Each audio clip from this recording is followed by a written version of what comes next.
You're welcome back again to my channel. Today is just a quick tutorial on how I maintain my sewing machine, how I oil it, how I clean it. I actually use a Toyota sewing machine and it has 21 stitches, but most times I just use 6, 7, 8. Those are the stitches I mainly use. Then I randomly use one of these ones. So if I want to oil my machine, if I want to maintain it, I can do that maybe after using the machine for like maybe 2 weeks, depending on how frequently I use my sewing machine. But most people will tell you you should maintain it like once in a month. But mine, it depends on me. Sometimes when the sound is different, when it's becoming stiff, I just know that it's time for me to maintain it. So first of all, what I do is to take away the thread. If there's thread, take it away. You can just roll it and keep it somewhere. Then I would unplug this, whatever it is, even though it's off on the wall, I can just still unplug it to prevent shocks, electric shocks. Then I come over to this place. I will just open here up, bring this out. I'll just take this out. Okay. So I have my short sew and I have my bobbin here. If you look closely, if you look very closely, you'll be seeing particles of threads. Now when you sew frequently, you'll be seeing particles there. So this needs to be cleaned up. I have a pack where I have my oil, my brush, then my screwdriver, you know, all those sewing machine accessories. So I just have this toothbrush. You may not buy a new one. You could just condemn one of your toothbrushes. So this is a very tiny brush that can go into so many corners here. So what I do, I'll just brush it. Okay, this is a sign that I actually use the machine all the time. Okay, just brush it out. Can you see it? I just do my proper brushing.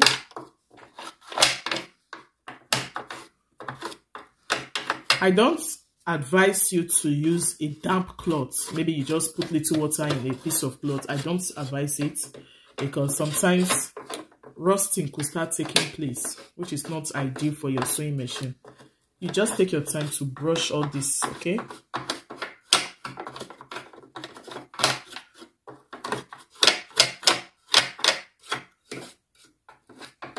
So when you've done that, you're gonna get your screwdriver. I have one smaller than this, but I prefer using this. I'll just open this place up.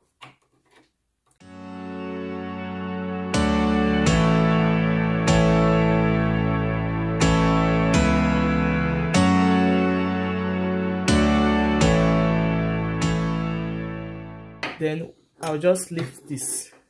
Can you see it? Keep this aside. In most cases, I just have to clean this up.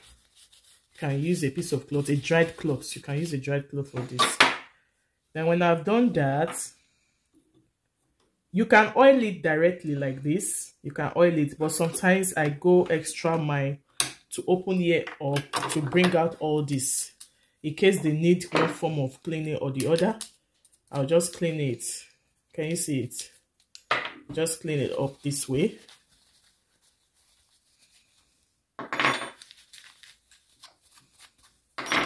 Then you can still brush here, because there are sometimes you'll just be seeing leftover threads, and those things can hinder the free sewing of your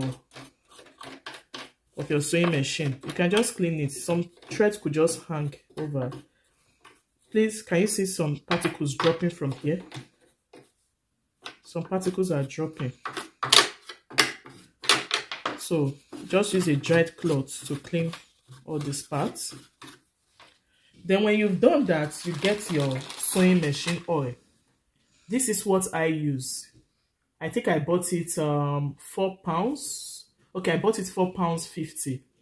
and see, it can actually last for a very long time. So the name of this product is high quality sewing machine oil. I also learned you can also use it for your hair. And you know, again, you can use this sewing machine oil to take out your stickers from your fabric. If you buy a new Ankara fabric, you can just put the oil and the paper will come out. So I'm just trying to tell you the uses of this oil is multifunctional. And the way the cap is, they did it in a way that the oil will come out in a thin hole, so it doesn't have to splash everywhere. So what you do, you just bring your oil here. Just 1 drop is okay, or at most 2. Just oil it, okay? Most times I don't like oiling shortly before sewing. I like doing it like overnight, so that before the next morning the oil will have gone deep inside. So just, you don't need so much. Then I close it. When I'm done doing that, I think you can also apply to maybe here. Just oil the places that you know needs to be oiled, okay? Please, you don't need to oil any of these parts. You don't need it. You don't need it at all. It's just mainly this place, okay? So when you are done with that, you just go ahead to cover it. Just the way I took it out. Just place it there back. Then you can put your screws. Go ahead and put your screws. So when you keep doing this, you will see that you can use your machine for so many years without issues. The moment I start sewing and it's jerking, it's not free, it's very loud, then I know it's due for maintenance. So you keep doing this, you keep doing this, you keep doing this. But if you don't sew often, I don't expect you to be oiling. Just that the moment you try to sew with it after a long time, you just oil it. But if you sew often, you can just do it like maybe 2-3 weeks, you know. 2-3 weeks is okay. So I've just screwed all this back, and I'll be fixing the remaining parts. So just the way I took it out, you just fix it in. Sometimes this part could be very very difficult to fix, but if you are used to it, you will know how you will place it. See, it didn't really take me any time to fix that. Then when you are done doing that, you check the position. Look at this node. This is how I know how to fix it, because this part is definitely going to be covering this part. Okay, I don't know if you can see this. Let me tilt it. So I'll just fix it in like this. Okay, then I will raise this to cover this, and we are done. As you can see, there are still some particles here, which I will just keep brushing out. Sometimes the brush gets dirty, so there's no harm washing it. You can wash off the dirt, dry it. Not that very day though, but dry it and use it to clean subsequent times so that it can keep cleaning dirt. So when I'm done doing that, I just fix my bobbin into my shuttle, then fix everything back. This is how you know it has been fixed. Then you close it, then you close this place. So after doing that, the body may also look dirty. Don't use a damp cloth, but rather you can just put little oil on your clean piece of cloth. Not so much though. Or you just clean with your dry cloth. Doesn't matter. Just use it to clean. To also give it this shiny look when you are done cleaning. You can see it. All the hidden parts of the sewing machine. You just clean it. And your sewing machine will keep looking very new. Here I can decide to use brush. Here.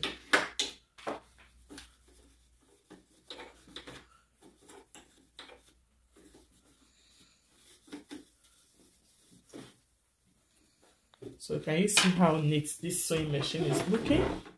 You can see it. Then thereafter, I will just be introducing my thread again. Okay. Depending on the kind of thread you want to use, actually, I have two types. I can either use this or this. But I think this one is better for this kind of sewing machine because it's kind of thin. So when you are sewing and you are noticing that the thread keeps getting stuck, so chances may be that it's too thick. So I will recommend this, okay? So let me use this. So this is kind of freer. Because sometimes you could just think my sewing machine is not working well. It could just be a minor issue like this, okay? If the thread is too thick, you can have difficulty trying to sew. This is me trying to pass my thread through my needle. But if I want to do this, I would like to plug it so that I can see very well. I would like to put it on so I can see what I'm doing.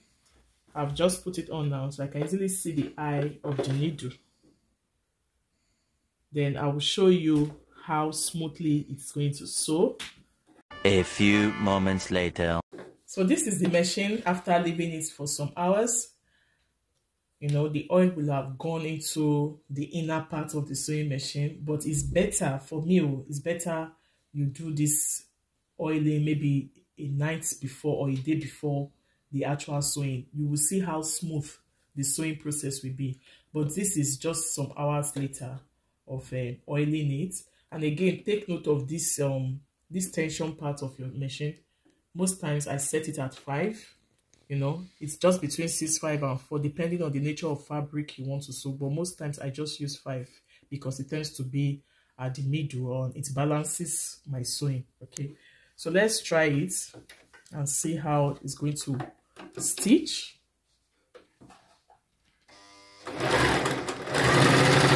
Can you see how free it's? Can you see how free it is? Nothing is stopping it. You know when something is... Can you see it? I may want to try another stitch. Let me try stitch 20.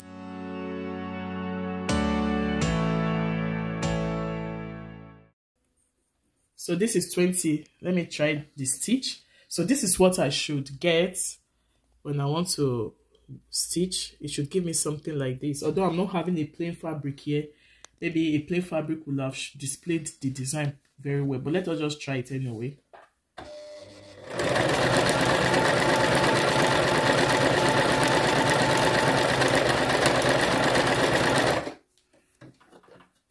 So can you guys see the stitch? I don't know if you guys can see it very clearly. So it's actually neat. Let me try stitch 21. More like an inverted stitch. So this is my stitch 21 here.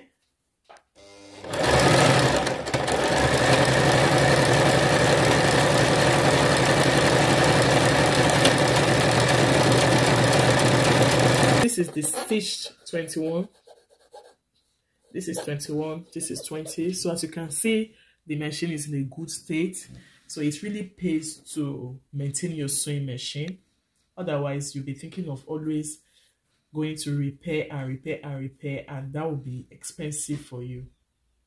As you can see, guys, it doesn't really take much to maintain your sewing machine, to oil your sewing machine, to clean up your sewing machine.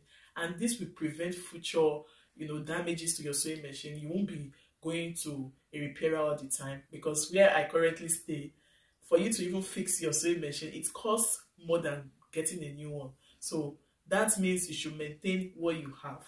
You understand? So you can keep doing this frequently depending on the state of your machine. When you start hearing a loud sound, when it starts becoming stiff, then you know it's time for you to maintain your sewing machine. Thanks so much for watching, guys. And if you are new to this channel, you have not joined this beautiful family yet, please do, so that the ministry will keep moving forward. And if this was really helpful, kindly like the video, comment on this video, and share this video. See you all in my next one. Bye.